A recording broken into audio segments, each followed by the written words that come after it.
Okay,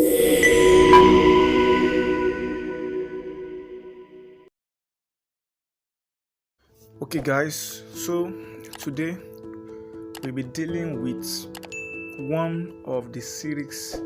I will be talking about one of the section of calculating or determining or analyzing our data, and the first one on the list here is a dichotomous question. I told you these are questions with two choice of response, and we'll be dealing with several kind of them here. So we under here we have we have the yes or no, we have the male or female, we have the agree and disagree and the likes. So firstly, we have to determine our sample size. I've showed you how you can determine a sample size of a population, but here we'll be going with 50, so that will make work easier for us. 50 and our respondents. Let's consider our respondent to be library users. Done. So here we'll be selecting which of the choice we will be considering. Now for this, I'll be considering the male and female. This is gender question. So male, female, and now if everything is balanced here, we'll proceed.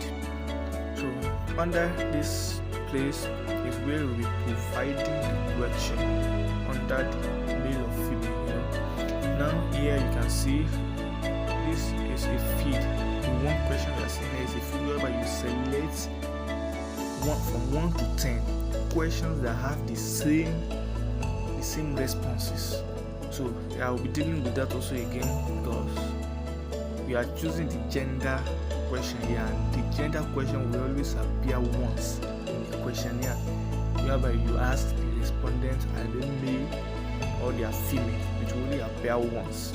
You might have series of questions that we have yes or no, yes or no.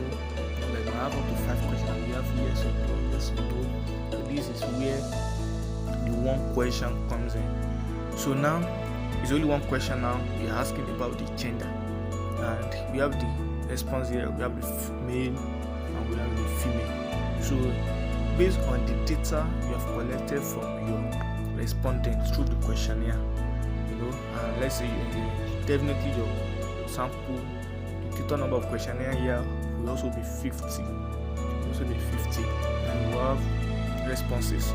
So let's consider that male, the total number of response got from male is 41. So 41 respondents said they are male, and the rest will be 9. So 9 responded that they are female. So if this is provided, the question here is already provided since it is a gender question. So it is okay to use gender instead of sex. So understood? So we click on the save here. So we are done. Since it is a one question, so there is no need for second entry or further entry. So it is saved. So after we have saved this, we can decide to edit it or delete it. So delete will not be available now because we are dealing with just one question. So if we are dealing with maybe 2 or more questions, this delete option will be available. If I press it now, you can see you can't delete any further because there's nothing you want to delete. So if you want to edit, you can decide to edit. Okay, let me just press the edit. So I'll just change the figures here.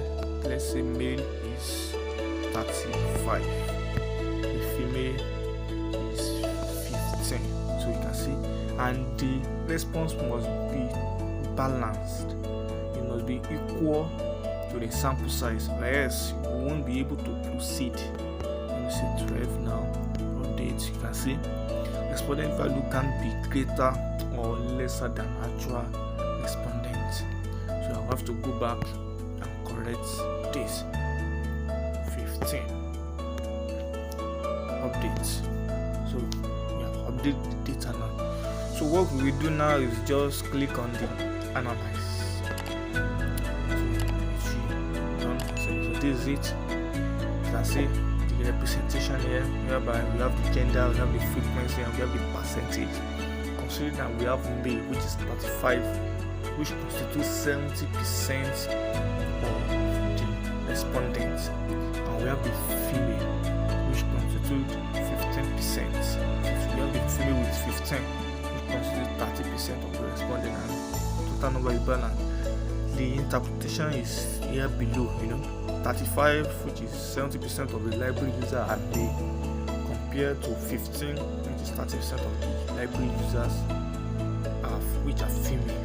So that's just the interpretation, and if you want a more or advanced interpretation,